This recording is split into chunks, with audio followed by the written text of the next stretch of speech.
Right now, Ukrainian Flamingos and Neptunes are sweeping away everything in their path. Moscow is under a barrage of rockets, chaos, and retreat in the ranks of the Russian army. Russia is in flames and panic. Urgent. The Baltic Sea is on the brink. Swedish military have encountered a mysterious Kremlin submarine. NATO is scrambling its aircraft on alert. A new provocation from Putin. The terrible has begun.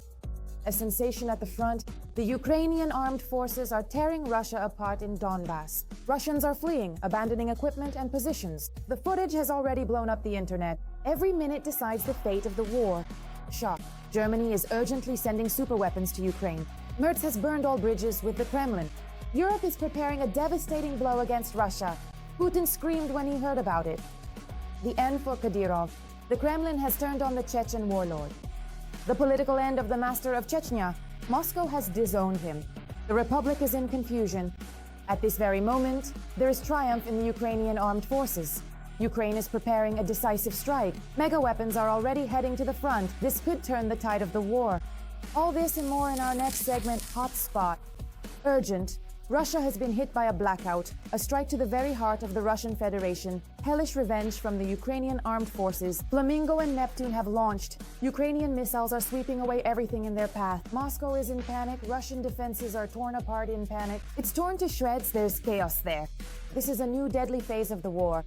Putin's troops are fleeing and Russia is burning. Watch all the fiery details coming up next.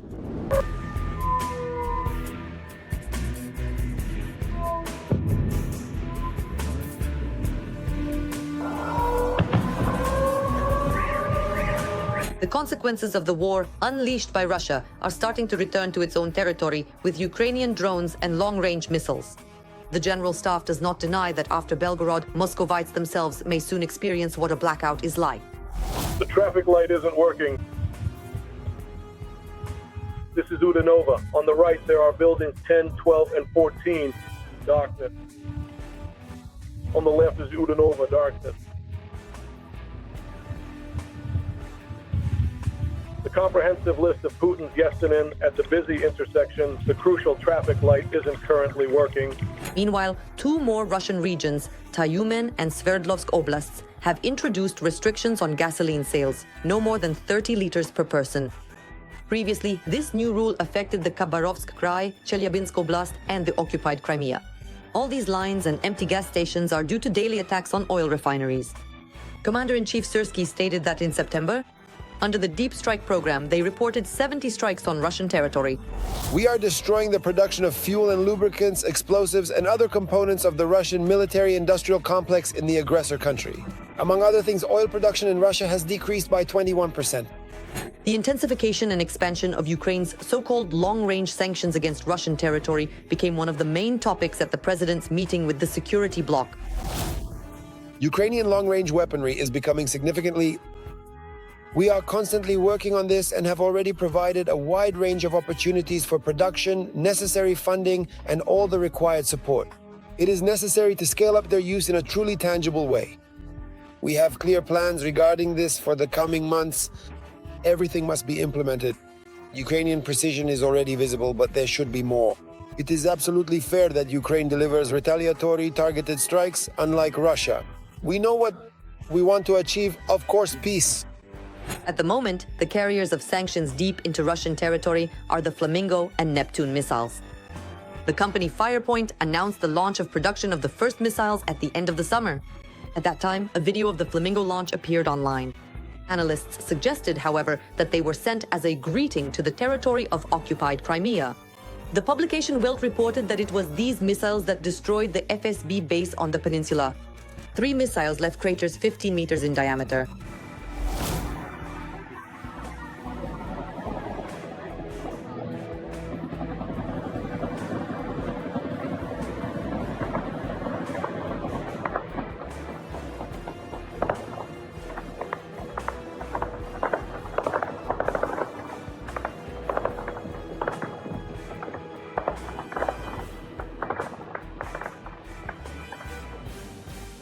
It exploded.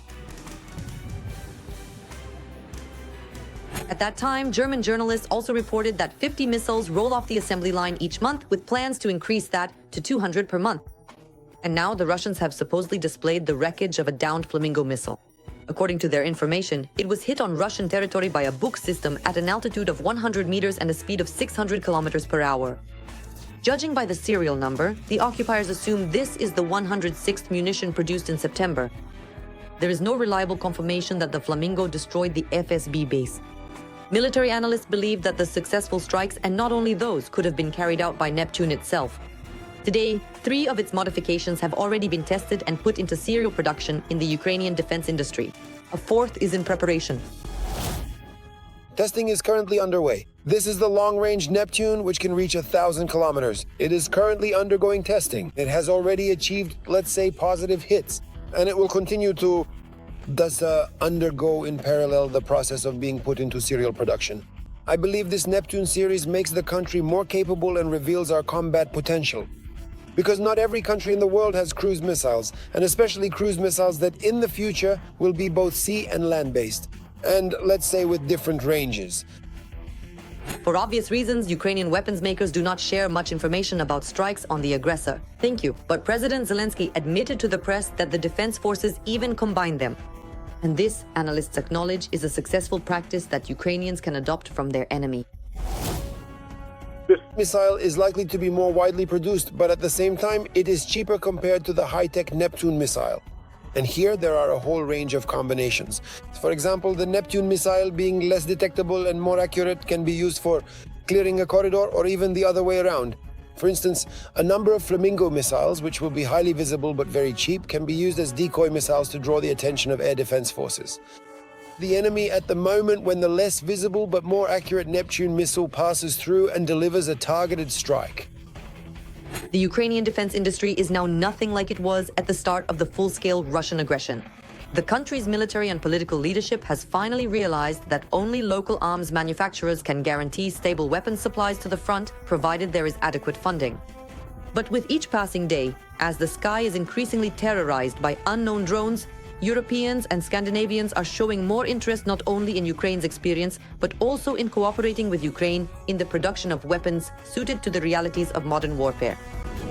Urgent.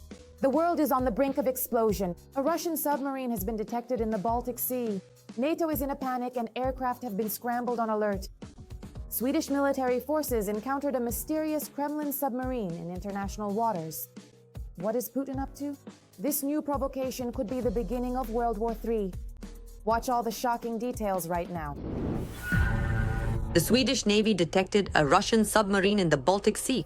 The military reported this on the social network X. According to the agency, the vessel entered the Baltic through the Great Belt Strait and was later spotted in the Kattegat Strait between Sweden and Denmark. Air Force units and fighter jets escorted the submarine. The Swedes called this episode nothing more than a routine mission. The name of the vessel has not been disclosed by the country's navy. It is only known that it is a multi-purpose diesel-electric submarine of the Kilo class, according to NATO classification. The same class includes the submarine Novorossiysk, with which the Russians recently embarrassed themselves before the whole world when it unexpectedly surfaced off the coast of France. In many respects, this is the best submarine not only in the Russian fleet, but in the entire world. Its engine operates more quietly than the sound of the sea outside. This means the vessel can remain undetected on NATO radar screens. The submarine itself is so well designed that it's no wonder I call it a black hole. In other words, detecting this submarine, I think, will be a major problem for a potential adversary. This is how, 10 years ago, Russian propaganda spoke about the lead vessel of Russia's modernized submarine project. The Novorossiysk was built specifically for the Russian Black Sea Fleet. The media enthusiastically claimed that the vessel was capable of sinking an entire group of enemy ships. But now, in 2025, it seems the submarine itself is preparing to go under. According to VCHK GPU, due to damage in the Novorossiysk's fuel system while on combat duty in the Mediterranean Sea, fuel is leaking directly into the bilge. There are no spare parts for repairs or qualified specialists on board the submarine. The crew is unable to fix the malfunction. Because of the serious accident, other problems have started to occur as well. The fuel accumulating in the bilge is an explosive hazard. The source believes that the crew has no choice but to start opening the bilge directly into the sea. In order to, as they say, effectively solve this pressing problem, there's truly no other viable option. They will have to pump this contaminated water diesel mixture overboard. Well, basically, yes, of course. If this starts happening, the planes will notice, and there's no doubt that the submarine is being watched by anti-submarine aircraft. The Mediterranean Sea, after all, is quite a densely populated area.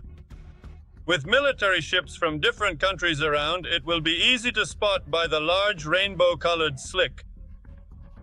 In fact, that's exactly what everyone is watching for right now.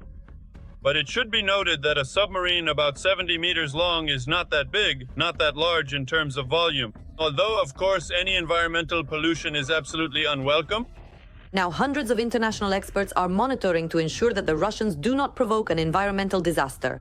Meanwhile, the Russian Ministry of Defense is putting on a brave face, claiming there are no emergencies and that everything is going according to plan. At the same time, they neglect to clarify what exactly the vessel was doing in the Mediterranean Sea, given that the withdrawal of the last submarine was reported back in January, and whether there are Novorossiysk caliber missiles on board, which the Russian army launches from such submarines.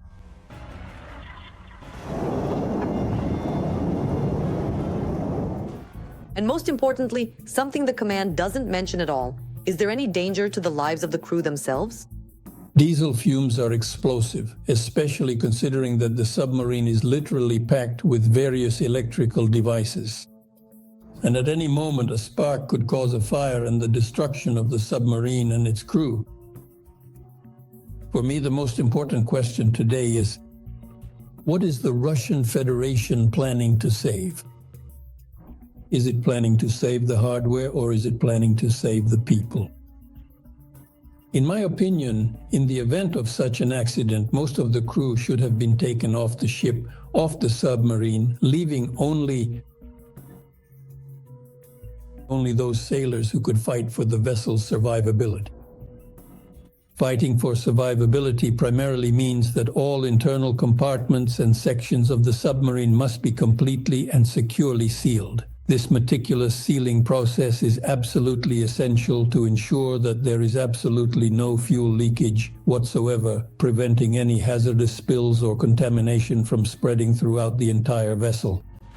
So far, hardware remains the top priority for officials in the Russian Ministry of Defense. And it's obvious that the experience of the nuclear submarine Kursk, where 118 crew members died, has taught no lessons. The Novorossiysk did not request assistance and, under the watch of NATO anti-submarine aircraft, is heading to the port of Kronstadt, where it is supposedly expected on October 21st. According to sources close to law enforcement, there have been 10 incidents on the submarine during its deployment. If the Novorossiysk makes it to the base, the crew will be lucky and will be replaced by another. Whether the Russians will be able to revive the submarine is a big question. A sensation. The front has exploded. Ukraine is rapidly breaking Russia in Donbas. The Ukrainian armed forces are triumphant. The occupiers are fleeing, abandoning equipment and positions. These images have spread across the internet. The fighting has become incredibly fierce. Every minute now decides the fate of the war. All the shocking details are coming up next. Zaporizhzhia direction. Drones from the 422nd Separate Battalion of Unmanned Systems Luftwaffe are destroying a mobile Terek radar station.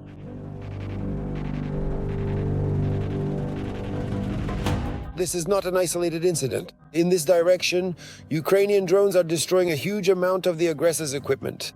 The partisan resistance group Atesh reports that the Russian army is having major problems with air defense systems there. Our sources in the air defense units of the occupying forces on the Zaporizhzhia front report a catastrophic state of equipment. Sanctions, missile strikes, Ukrainian defense forces targeting repair facilities and manufacturing defects have led to the mass failure of anti-aircraft systems, including the Torsam system. Due to a severe shortage of operational systems, the occupiers are forced to use tractors to tow launchers into position. This practice makes the equipment extremely vulnerable and turns these expensive systems into easy targets. Atesh. The Russian army does not count its losses as it tries to get closer to Zaporizhzhia in order to strike the city and its logistics hub.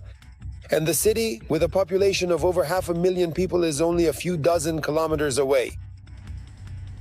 The situation will get worse. We have already seen bomb strikes on the city, and Russia is trying to get closer to a distance where it can also launch drone attacks. Currently, the distance from Russian-controlled territory to Zaporizhzhia is about 35 kilometers. And every 5 kilometers will worsen the situation for the local population and for army logistics. Michael Kaufman, military analyst. To hold back the enemy and inflict unacceptable losses, right now Ukraine needs military aid more than ever. Already this week, Finland will deliver a new package of military aid. Lithuania, Estonia, and the Netherlands will also provide funds for the purchase of additional weapons for Ukraine. And this is far from a complete list. All within the framework of the Pearl program. This is the purchase of American weapons with funds from NATO partners. On October 15th, Pentagon Chief Pete Hegseth arrived in Brussels and demanded more weapons for Ukraine. See you soon. Of the NATO defense ministers and meetings of the Ukraine Defense Contact Group known as Ramstein, he called on allies to allocate more funds for the purchase of American weapons. He emphasized that the Pearl Initiative is aimed at bringing peace to this conflict.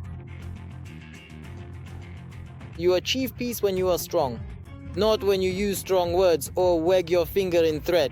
You achieve this when you have strong and real capabilities that your adversaries respect. And I believe that's exactly what NATO is doing. And I believe that's exactly what the Pearl Initiative is about.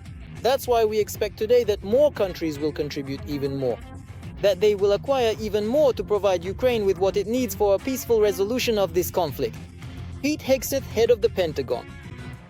As winter approaches, the Russians have returned to the tactic of mechanized assaults, especially in the Donetsk direction.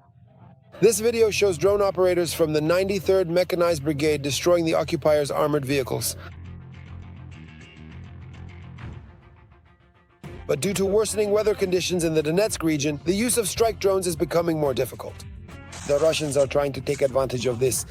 For example, in order to capture Vladimirovka and Savkievka. These are small villages in Donbass. During the offensive, they deployed 6 tanks, nearly 40 armored fighting vehicles, and 40 units of motorized equipment. Russian troops tried to break through the defense forces' lines, sending in equipment and infantry wave after wave. In the first echelon, mobile groups on motorcycles operated, followed by tanks and armored vehicles carrying airborne command troops.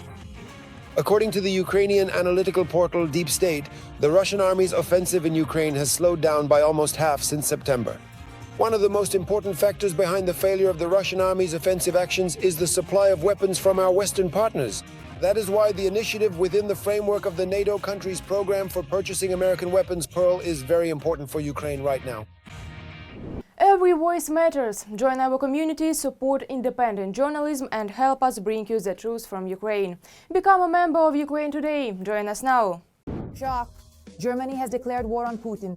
Scholz has burned all bridges with the Kremlin. Berlin is sending superweapons directly to Ukraine. Europe is preparing a strike that could bring Russia to its knees. Putin is in a panic. Collapse is inevitable. This is the beginning of a new era of power. All the details and major statements coming up next. Germany has announced plans to expand cooperation with Ukraine and Israel. A new unit will be created within the federal police, which will be dedicated exclusively to future protection against drones. Ukraine will also receive 2 more Patriot systems from Germany by the end of 2025, with support from Norwegian partners. Germany is one of the leaders when it comes to providing Ukraine with air defense systems. These are accordingly Patriot surface-to-air missile systems, plus PAC-2 and PAC-3 missiles for the Patriots. There are also IRIS-T systems. It should also be noted that in addition, Gepards are being supplied. These again are short-range air defense systems. It is quite remarkable that the German side is creating a layered air defense system in Ukraine. Since the beginning of Russia's full-scale invasion of Ukraine, Germany has been the largest European donor of military aid. In addition to air defense systems, Germany has supplied Ukraine with heavy armored vehicles, including Leopard 2 tanks, Leopard 2A and A6. These are some of the most modern types of armored vehicles in their class. In addition, and accordingly, this includes the transfer of infantry fighting vehicles. Besides this, Germany, in cooperation with Denmark, is funding the transfer of weapons to Ukraine. Lethal weapons. We are talking about the Seo Zuzana. In September, Berlin launched a new initiative to purchase long-range drones together with Ukraine's defense industry for 300 million euros. It was Germany that proposed the first innovative formula for supporting the Ukrainian defense industry and funding long-range weapons programs. First and foremost, this concerns Ukrainian ballistics and the production of strike drones. The allocated amount is about $1.9 billion. This sum is sufficient accordingly to scale up the production of strike drones under the Ukrainian ballistic program, better known as Flaminda. Germany has also moved to the next stage of providing military assistance to Ukraine, which involves Berlin purchasing weapons for Kiev from Ukrainian manufacturers, as well as joint production. Germany fully understands that the Russian Federation plans to expand the theater of military operations, including on the European continent. And the first to face the threat of a Russian invasion will be Germany itself. This is the Kaliningrad region. This is the former Prussia, which accordingly is temporarily part of the Russian Federation. Over 3.5 years of war, the German government has provided Ukraine with more than 50 billion euros in aid. For 2026, Berlin has already included military aid to Kiev in the draft state budget, as well as measures to enhance its own combat readiness. If in 2022 Germany spent 1.6 billion euros on aid to Ukraine, then by 2023 this amount had already reached about 5 billion euros. Accordingly, in 2024, this amount had already reached about 7.5 billion euros. For 2025, the planned amount of military technical assistance to Ukraine is about 9 billion euros. Moreover, a separate budget line is allocated for funding the production of Ukraine's ballistic program and long-range Ukrainian drones, with an extended target engagement range. A year ago, Germany's largest defense company, Rheinmetall, together with Ukroboronprom, opened their first joint facility for the repair and production of equipment. And in 2026, they plan to launch a plant for the production of munitions on Ukrainian territory. This is the world's largest manufacturer of artillery shells. It was Germany that took on the main responsibility, providing 155mm artillery shells. Moreover, note that it was specifically the German company Rheinmetall that announced the establishment of production on Ukrainian territory, and we're talking about the production of artillery shells and a plant for repairing armored vehicles directly in Ukraine. Let us recall that Germany has committed to providing Ukraine with 9 billion euros annually for the next several years. Shock, the end for Kadyrov. The Kremlin has thrown Dondon onto the scrap heap. Putin no longer saves the master of Chechnya. Kadyrov has gotten himself into a new scandal that could mark the end of his political career. Moscow has distanced itself from him. The elite are silent, the republic is in confusion. This could turn the entire region upside down. Why has the Chechen Tsar become unnecessary to the Kremlin? Watch right now. The Kremlin's jackal Ramzan Kadyrov is once again losing ground. This time even media lapdogs have bared their teeth at him. Is that normal? Done. The Kremlin pointed out Ramzan's place through the mouths of its propagandists after the scandal with State Duma deputy Shamanov, who in 1996 commanded a group of Russian troops in Chechnya. Now in 2025, the general couldn't hold back at the deputy's microphone and expressed outrage at the decision to rename settlements. Kazakh stanitsas, which have their own historical names. Not only were the Russian-speaking residents thrown out of there at first, now you're erasing the names as well. This is the history of our state. What are you doing? I'm asking you. To this, the head of Chechnya, who has always flaunted his special status in the Kremlin, reminded Shamanov of the war crimes committed and sent the old man in uniform off to the so-called special military operation. But instead of apologies, a torrent of propagandist filth was poured onto Kadyrov. I'm addressing you personally, Shamanov. If the word patriot isn't just an empty sound to you, gather your supporters and head to the front lines in the special military operations zone. Let's see what you're capable of. Your vast experience, which you gained by tormenting civilians, is something we know about firsthand. Kadyrov, apparently boasting about the participation of Chechens in the special military operations zone, is unilaterally sending Shamanov to the front. Shamanov? Excuse me, but what right does Kadyrov even have to speculate on the topic of the special military operation? He's not the one who decides who gets sent to the combat zone and who doesn't get sent. We have a commander-in-chief, Vladimir Vladimirovich Putin. We have military leadership, the general staff. Shamanov is a professional soldier who served his country for many years and was wounded in action. And it's important to note that his awards are earned with his sweat and his blood. That's a fact. That's a historical fact. And what about Kadyrov? We've all seen the photos, some video recordings. Kadyrov apparently has a whole gallery of these medals. But what are they really worth? He awarded them to himself. Let's compare Shamanov's biography to Kadyrov's biography. It seems to me that many people think Kadyrov is starting to weaken now because this is a pretty typical exchange of pleasantries for Kadyrov. The situation with General Shamanov ended with Kadyrov saying his ritual words about how such generals should be put on trial, and then nothing happened. There wasn't even a hint of an apology. And on top of that, everyone knows that Kadyrov is not in the best physical shape and that he's preoccupied with his legacy, with succession in the Republic. Overall, this is a good moment for all those who genuinely hate him, both among nationalists and among the security forces. It's a chance to test Ramzan, to see if by the end of 2025 he still has any real ability to actively resist. Ramzan tried to show that it's too early to write him off in a rather unusual way. The Russian central bank has just put up options for the new design of the 500-ruble banknote for public voting. Kadyrov mobilized all his administrative resources in the region and started campaigning hard for the image of the Grozny city complex. This sparked an unprecedented interethnic squabble across the Russian internet. Not only Z supporters and Putinists got involved, but even the so-called liberals. It's not just anyone trying to impose their will on Russians, but Ramzan Kadyrov himself. A living, distorted mirror of Putinism. An unelected thug appointed by Putin who shows open contempt not only for Russian laws written on paper, but for any standards of decency at all, who threatens and intimidates. Who, while heading the poorest region in the country, lives no worse than a Saudi sheikh. He hands out palaces and Rolls Royces to his relatives at the expense of the budget. He gives his underage son, known only for beating a detainee in prison, government positions and awards. Kadyrov, with his style of rule, is completely out of step with both society and the times he lives in. The scandal erupted with such force that the central bank hastily cancelled the vote for the banknote. But discontent is still simmering in Russian society.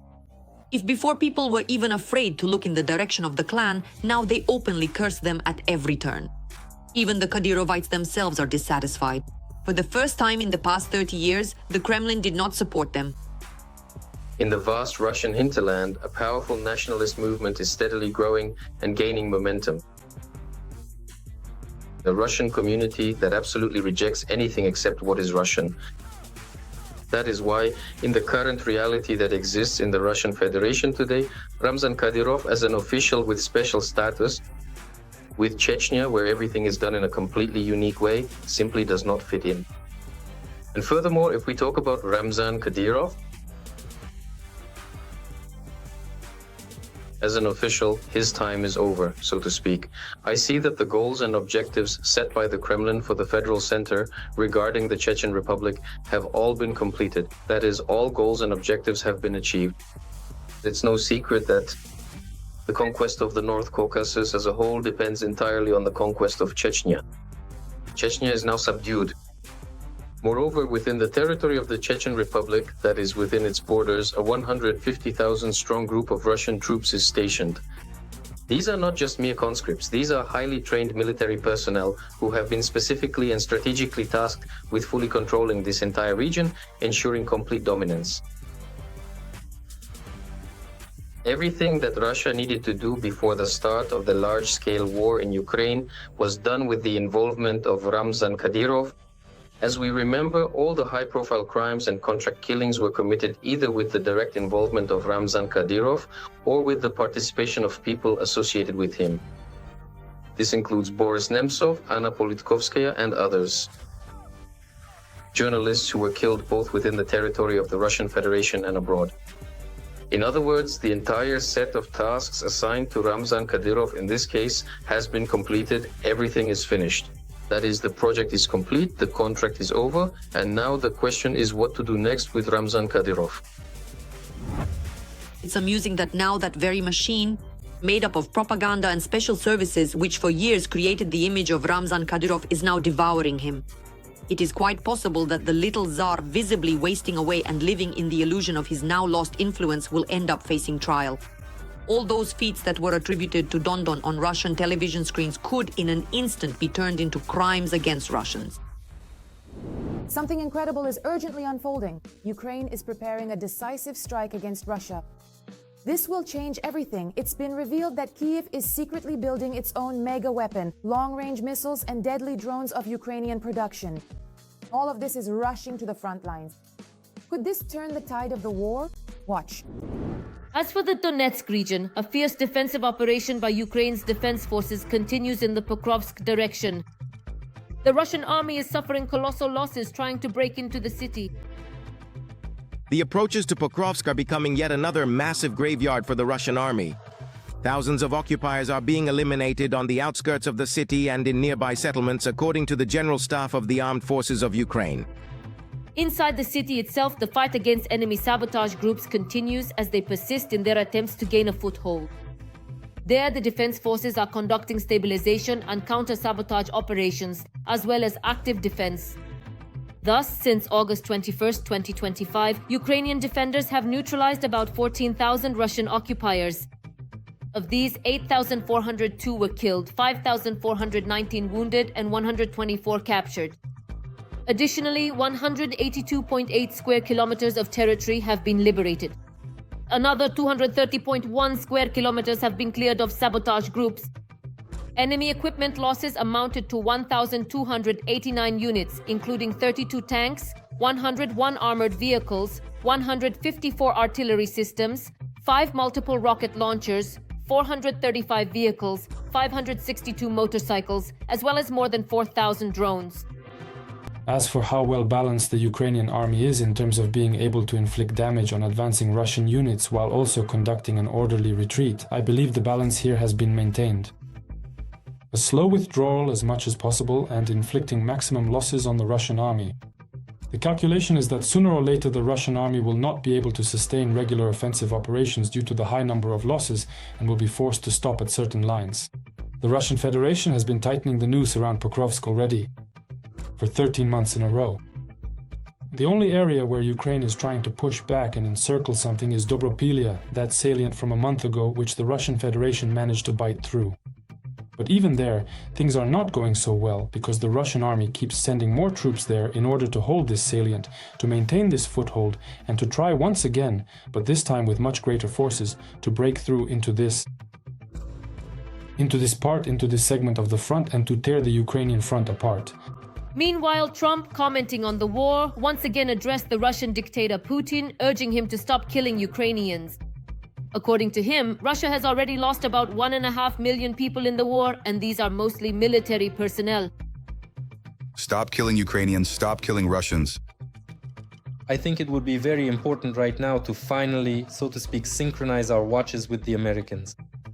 In which direction will we be able to move? Because Russia is intensifying its attacks and continues to press on the front, and this obviously creates serious problems. Will we be able to continue effectively countering all these attempts? Especially since the Russian Federation continues to receive support from those countries that have also challenged the modern world order. And so the question is, how much can we hope for right now? That it will be possible to see some kind of peaceful settlement in the foreseeable future? Will Trump really change the approaches and vision regarding how a peaceful settlement can be achieved? Or will it be, so to speak, a different story for a longer-term perspective? Thus, the upcoming meeting between Trump and Zelensky becomes a key moment on which not only the further situation at the front will largely depend, but also the coordination of military support, as well as the development of strategy, the ability to contain Russian aggression, and to strengthen Ukraine's position in this war. That's all for now. And for more breaking news from the front, tune in to the next episode.